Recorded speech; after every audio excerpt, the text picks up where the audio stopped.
Welcome back to another episode of SmoothBrainEDH, where we make the smoothest plays with the biggest brains. We've got a potpourri of commanders today that our players are excited to show off, so let's go!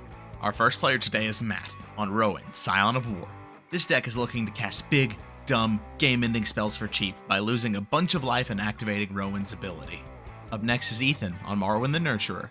It's Elf Ball, an elf-typal deck where Ethan's goal is to generate tons of mana with his commander and other dorks, and eventually overwhelm his opponents.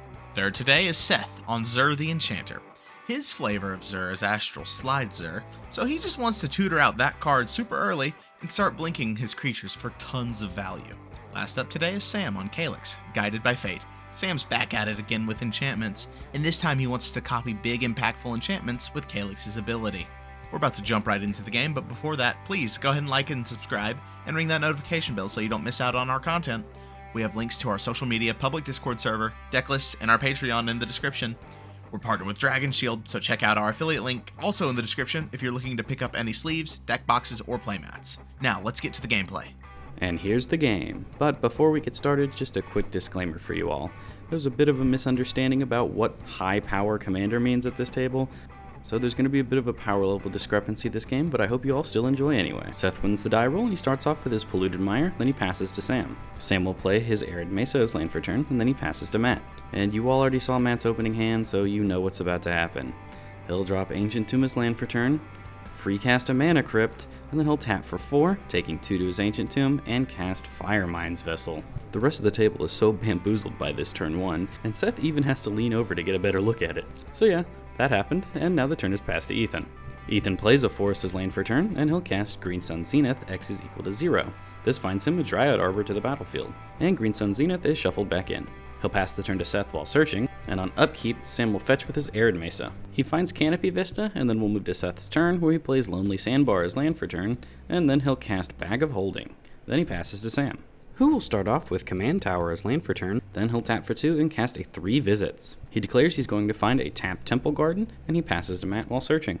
On upkeep, there's a Mana Crypt trigger, and Matt says from this point on, all odd numbers he rolls on a d6 will hurt him, and he rolls a 3. So he gets bolted in the face. Then on first main, he'll play a basic swamp as land for turn, and oh dear lord, this man has 7 mana on turn 2. And he'll use all of it, except for 1 colorless he leaves floating, to cast Magus of the Mirror, and he takes 2 damage from his Ancient Tomb.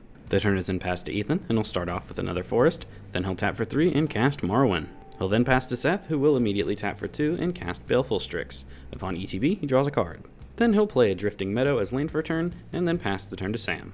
Sam starts off with Fabled Passage as land for turn, and he fetches with it for a basic Plains. Then he'll tap that Plains to cast an Esper Sentinel, then he'll tap for 3 and cast his commander, Calix. The turn is then passed to Matt, and he opts to not swap life totals on his upkeep, but he will save his Mana Crypt trigger. After this, he'll play a Bloodstained Mire as land for turn, and then he'll tap for 3 and cast his commander, Rowan, Scion of War. The turn is then passed to Ethan. He starts off with another basic Forest, then he'll tap for 2 and cast Leaf Crown Visionary. When it ETBs, Marwyn will trigger, and she gets a +1/+1 counter. Ethan will then cast an Elvish Mystic, and there is a cast trigger from his Visionary, and Ethan will pay the 1 green to draw a card. Then when it resolves, Marwyn will get another +1/+1 counter. And then Ethan will activate Marwyn's mana ability, floating 3 mana. It should be 4 because of Leaf Crown Visionary, but Ethan forgets about that. Anyways, Ethan will use 1 of it to cast Heritage Druid, Visionary trigger, he'll pay another 1 to draw a card, and then when the Heritage Druid resolves, Marwyn gets another counter. After this, Ethan taps the Visionary, the Mystic, and the Druid to float 3 more green mana. He'll then cast Realm Walker, and since it is technically an elf, he pays 1 to draw a card, and Marwyn gets another counter. And of course he chooses Elf as Realm Walker's type. He is now fizzled out this turn, so the turn is passed to Seth. And he starts off by shocking in Godless Shrine as land for turn. Then he'll tap for 4 and cast Zur the Enchanter. The turn is then passed to Sam, and he'll start off with his Windswept Heath as land for turn. He then remembers that when Calix entered the battlefield, he should have got a +1/+1 counter, and the rest of the table doesn't care, so they let him put it on. Sam will then cast Ordeal of Nylea onto Calix, and Calix's Constellation will trigger, putting another 1/1 counter on himself. And then Sam will cast Spirit Mantle on Calix, and Constellation will trigger again. After this, Sam moves to combat, and he turns Calix sideways at Ethan. Ordeal of Nylea will trigger, putting another counter on Calix, and he has 3 or more counters, so Sam's able to sacrifice it, allowing him to tutor a Forest and a Plains to the battlefield tapped. Ethan will then take 7 commander damage, and when Calix connects, Sam will make a copy of Spirit Mantle and put it on his Esper Sentinel, which triggers Calix's Constellation yet again. The turn is then passed to Matt, and he loses his Mana Crypt trigger, which is very good with a Rowan on the field. He plays Mountainous Land for turn. Then Matt will fetch with his Bloodstained Mire, and it's pretty obvious what he gets, an untapped Blood Crypt, which shocks him. Then Matt will tap his Ancient Tomb and take 2 more damage. And then we see Matt activate Rowan, which means the cost of all of his black and red spells will be reduced by 8 now. Matt will then tap 3 red mana and have 1 black floating from his Firemind's Vessel. Then he'll cast an Apex of Power. He does not pay 2 to same as Esper Sentinel, and then it resolves, so he'll exile the top 7 cards of his library and make 10 black mana. Alright, top 7. Third Confidant. Dismember. Which member?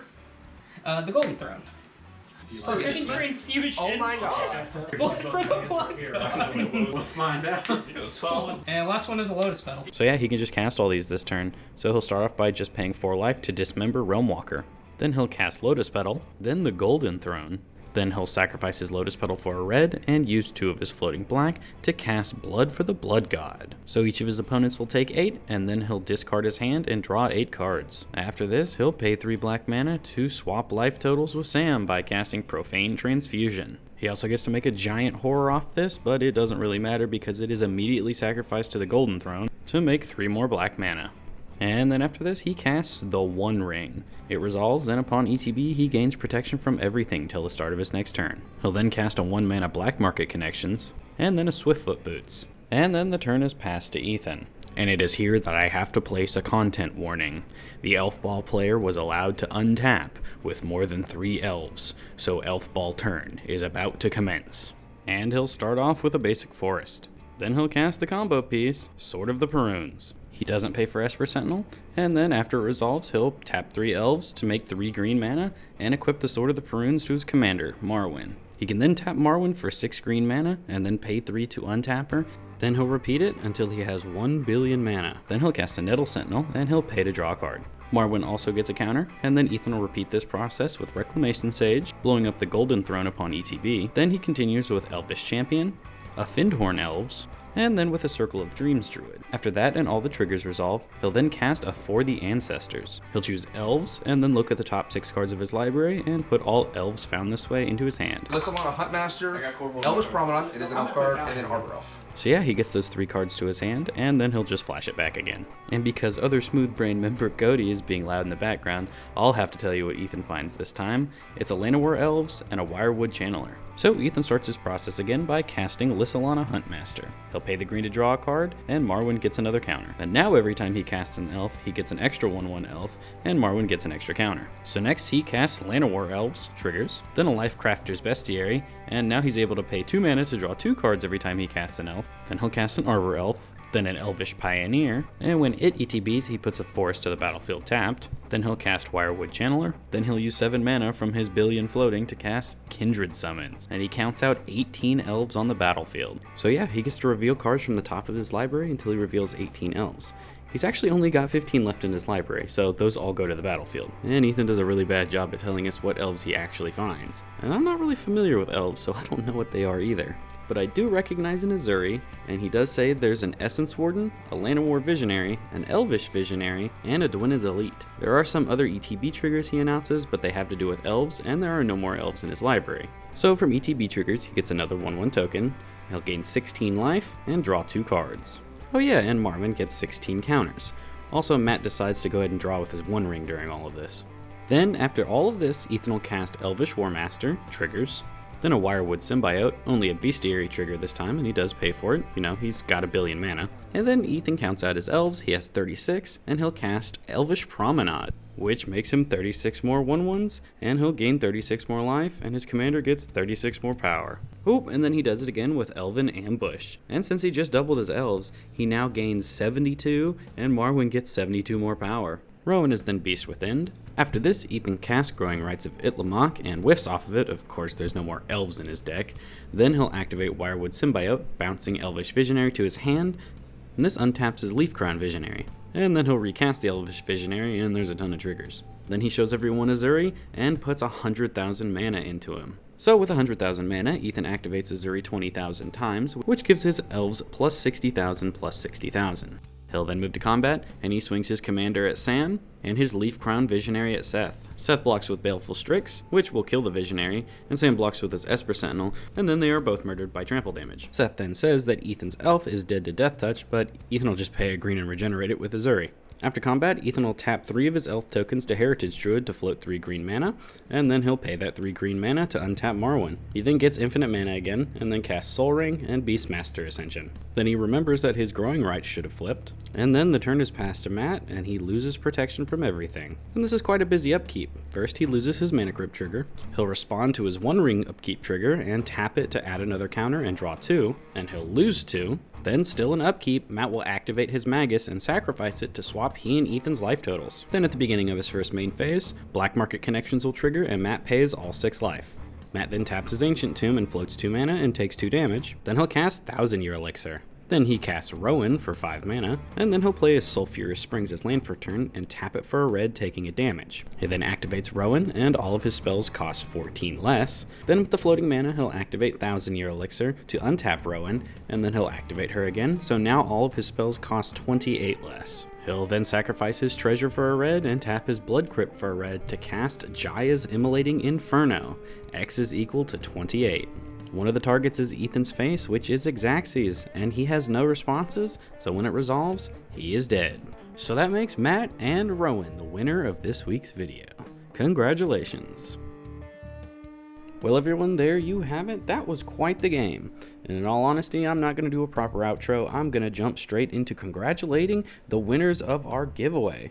And also a special thanks to all of you who didn't win but still entered. Thanks guys. Our first place winner and the winner of the Serialized Giganta is Stephen Jones. Congratulations. Now, our second place winner, and the winner of the Mana Crypt, among other things, is Jared Collier. But he would rather us shout out his local game store, Weevil Cards and Collectibles. Congratulations. Up next is our third place winner, and that goes to Armando Carrillo. Congratulations. Now, our fourth place winner wanted to remain anonymous, but you know who you are. Congratulations. And our fifth winner is Roxastan, a fellow Kingdom Hearts fan I see. And they also wanted us to shout out their local game store, Labyrinth Games Co. Congratulations. And again, congratulations to all the winners. And once again, thank you to all who entered. You guys are a great support to this channel. But that's all for today, you all. Thank you again so much for watching. We're in Las Vegas right now when this video comes out, so if you're there, come say hi. We'll be roaming the entire weekend. That's all. Have a smooth day.